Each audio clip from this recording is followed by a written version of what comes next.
ആൽഗോസിലിൻ്റെ മറ്റൊരു വീഡിയോയിലേക്ക് എല്ലാവർക്കും സ്വാഗതം. നമ്മളിന്ന് OSI മോഡൽ എന്താണെന്നായിരിക്കും കാണുക. OSI model stands for open systems Inter connection model. Network communication understand ചെയ്യാനായിട്ട് ക്രിയേറ്റ് ചെയ്തിരിക്കുന്ന ഒരു കൺസെപ്ച്വൽ ഫ്രെയിംവർക്കാണ് OSI മോഡൽ. ഡിവൈസസ് തമ്മിലുള്ള നെറ്റ്വർക്ക് കമ്മ്യൂണിക്കേഷനെ നമ്മൾ ഈ മോഡലിൽ സ്റ്റേജസ് ആയിട്ട് ഡിവൈഡ് ചെയ്യും. ഈ സ്റ്റേജസിനെ നമ്മൾ ലെയേഴ്സ് എന്ന് പറയും. ഓരോ ലെയറിനും ഓരോ റെസ്പോൺസിബിലിറ്റീസ് ഉണ്ടായിരിക്കും. മുഴുവൻ 7 ലെയേഴ്സ് ആണ് ഉള്ളത്. 7 ലെയേഴ്സ് അല്ലെങ്കിൽ 7 സ്റ്റെപ്സ് അല്ലെങ്കിൽ 7 സ്റ്റേജസ് ഉണ്ടെന്ന് പറയാം. ആദ്യത്തെ ലെയർ 7. ഈ ലെയറിനെ നമ്മൾ ആപ്ലിക്കേഷൻ ലെയർ എന്ന് പറയും. നമ്മളിപ്പോൾ https://www.google.com ഇങ്ങനെ ഒരു ബ്രൗസറിൽ ടൈപ്പ് ചെയ്യുമെന്ന് വിചാരിച്ചോ. ആപ്ലിക്കേഷൻ ലെയർ ഡിറ്റർമൈൻ ചെയ്യുക ഏത് ടൈപ്പ് ഓഫ് പ്രോട്ടോക്കോൾ യൂസ് ചെയ്തിട്ട് വേണം സർവറിലോട്ട് ഡേറ്റ റിക്വസ്റ്റ് ചെയ്യാനാണ്. ഇവിടെ നോക്കുമ്പോൾ HTTPS ആണ്. അതുകൊണ്ട് HTTPS പ്രോട്ടോക്കോൾ യൂസ് ചെയ്തിട്ടായിരിക്കും സെർവറുമായിട്ട് കണക്ട് ചെയ്യുക. ഇപ്പം നിങ്ങൾക്കൊരു ഫയൽ ട്രാൻസ്ഫർ ചെയ്യേണ്ടതെന്ന് വിചാരിച്ചോ, അന്നേരം FTP പ്രോട്ടോക്കോൾ ആയിരിക്കും യൂസ് ചെയ്യുക.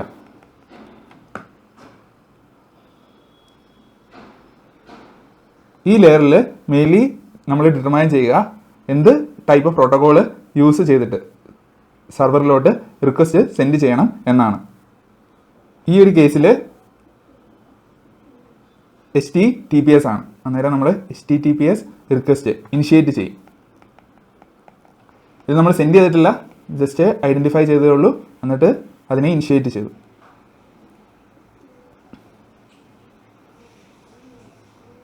ഇനി ലെയർ 6 എന്ന് പറഞ്ഞാൽ presentation ലെയറാണ്.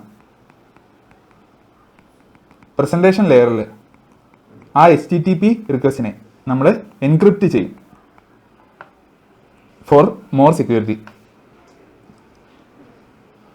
Application layer HTTP request initiate ചെയ്തു, പ്രസൻറ്റേഷൻ ലെയർ ആ HTTP റിക്വസ്റ്റിനെ എൻക്രിപ്റ്റ് ചെയ്തു. ഇനി അടുത്ത ലെയർ സെഷൻ ലെയർ ഒരു സെഷൻ ക്രിയേറ്റ് ചെയ്യായിരിക്കും. ആരൊക്കെ തമ്മിലായിരിക്കും? ക്ലയൻറ്റും സർവറും തമ്മിൽ. ഇവിടെ ഗൂഗിൾ സർവറും നമ്മുടെ ബ്രൗസറും ആയിട്ട് ഒരു സെഷൻ ക്രിയേറ്റ് ചെയ്തു. നമ്മളിപ്പോൾ ഒരു facebook.com വിസിറ്റ് ചെയ്യാമെന്ന് വിചാരിച്ചോ. നമ്മൾ ഫസ്റ്റ് ടൈം ലോഗിൻ ചെയ്തു. സെക്കൻഡ് ടൈം നിങ്ങൾ facebook.comലോട്ട് വരുമ്പോൾ നിങ്ങൾക്ക് ലോഗിൻ ചെയ്യേണ്ടി വരുന്നില്ല. കാരണം സെഷൻ ഡീറ്റെയിൽസ് എല്ലാം നിങ്ങളുടെ ബ്രൗസറിൽ സ്റ്റോർഡ് ആയിട്ടുണ്ട്. മെയിൻലി ഈ സ്റ്റോറിങ് സംഭവിക്കുന്നത് ക്യാഷിൻ്റെ അല്ലെങ്കിൽ കുക്കീസിൻ്റെ രൂപത്തിലായിരിക്കും. ബ്രൗസർ ക്യാഷ് അല്ലെങ്കിൽ കുക്കീസ്. ഇനി അടുത്ത ലെയർ ട്രാൻസ്പോർട്ട് ലെയർ.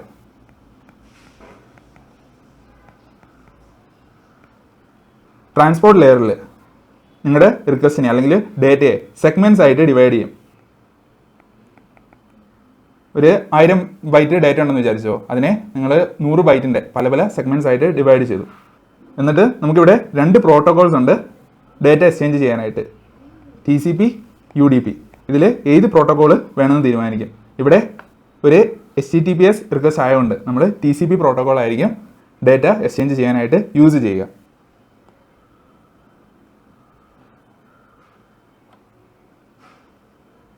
ഇനി അടുത്ത layer network layer.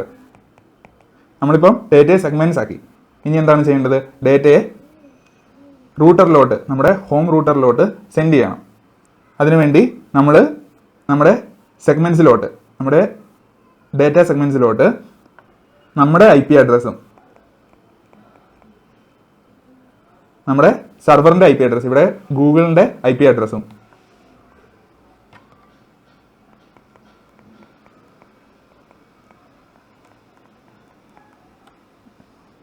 Source IP അഡ്രസ്സും ഡെസ്റ്റിനേഷൻ IP അഡ്രസ്സും ഓരോ സെഗ്മെന്റ്സിലോട്ടും ആഡ് ചെയ്യും. എന്നിട്ട്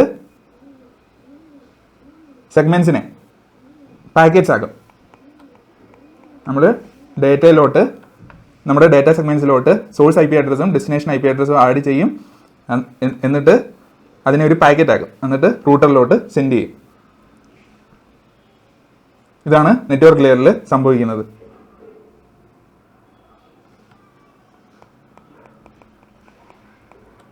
ഇനി അടുത്തത് ഡേറ്റ ലിങ്ക് ലെയർ.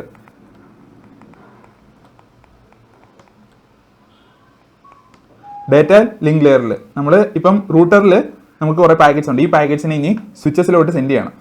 സ്വിച്ചസിൻ്റെ പ്രശ്നം എന്ന് പറഞ്ഞു കഴിഞ്ഞാൽ സ്വിച്ചസിന് പാക്കറ്റ്സ് എന്താണെന്ന് മനസ്സിലാവില്ല. സ്വിച്ചസിന് ഫ്രെയിംസേ മനസ്സിലാവുള്ളൂ. ഫ്രെയിംസ് എന്ന് പറഞ്ഞാൽ നമ്മൾ പാക്കറ്റ്സിലോട്ട്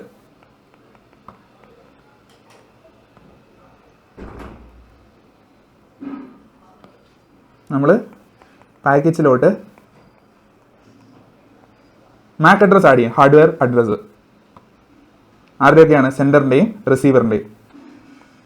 അടുത്തത് ആരിലോട്ടാണ് ഈ പാക്കറ്റ് സെൻഡ് ചെയ്യേണ്ടത്?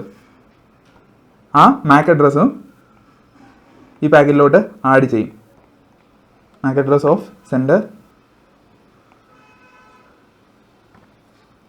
And receiver. അങ്ങനെ അതിനെ ഫ്രെയിംസ് ആക്കും. എന്നിട്ട് സ്വിച്ചസിലോട്ട് സെൻഡ് ചെയ്യും. ഇതാണ് ഈ ഡേറ്റ ലിങ്ക് ലെയറിൽ സംഭവിക്കുന്നത്. ഇനി ഒരു ലെയർ കൂടി ഉണ്ട്, അത് ഫിസിക്കൽ ലെയർ. ഫിസിക്കൽ ലെയറിൽ ഈ ഫ്രെയിംസിനെയൊക്കെ സിഗ്നൽസ് ആയിട്ട്, ഇലക്ട്രിക് സിഗ്നൽസ് ആയിട്ട് കൺവേർട്ട് ചെയ്തിട്ട് ഒപ്റ്റിക്കൽ കേബിൾസിലോട്ട് സെൻഡ് ചെയ്യും. അങ്ങനെ പല പല സ്വിച്ചസിലൂടെ നമ്മൾ നമ്മുടെ ഗൂഗിൾ സർവറിൽ എത്തിയെന്ന് വിചാരിക്കുക. ഇനി ഗൂഗിൾ സർവർ ഈ എൻ്റയർ പ്രോസസ്സ് റിവേഴ്സിൽ ചെയ്യും. ഫിസിക്കൽ ലെയറിലൂടെ ആ ഡേറ്റ എത്തി, അത് കഴിഞ്ഞ് ഡേറ്റ ലിങ്ക് ലെയറിലോട്ട് പോകും. ഡേറ്റ ലിങ്ക് ലെയറിൽ നിന്ന് നെറ്റ്വർക്ക് ലെയറിലോട്ട് പോകും. നെറ്റ്വർക്കിൽ നിന്ന് ട്രാൻസ്പോർട്ട് ലെയറിലോട്ട് പോകും. ട്രാൻസ്പോർട്ടിൽ നിന്ന് സെക്ഷനിലോട്ട് പോകും. സെക്ഷനിൽ നിന്ന് പ്രസൻറ്റേഷനിലോട്ട് പോകും. പ്രസൻറ്റേഷനിൽ നിന്ന് ആപ്ലിക്കേഷൻ ലെയറിലോട്ട് പോകും. ഇതാണ് മെയിൻലി OSI മോഡലിൽ സംഭവിക്കുന്നത്.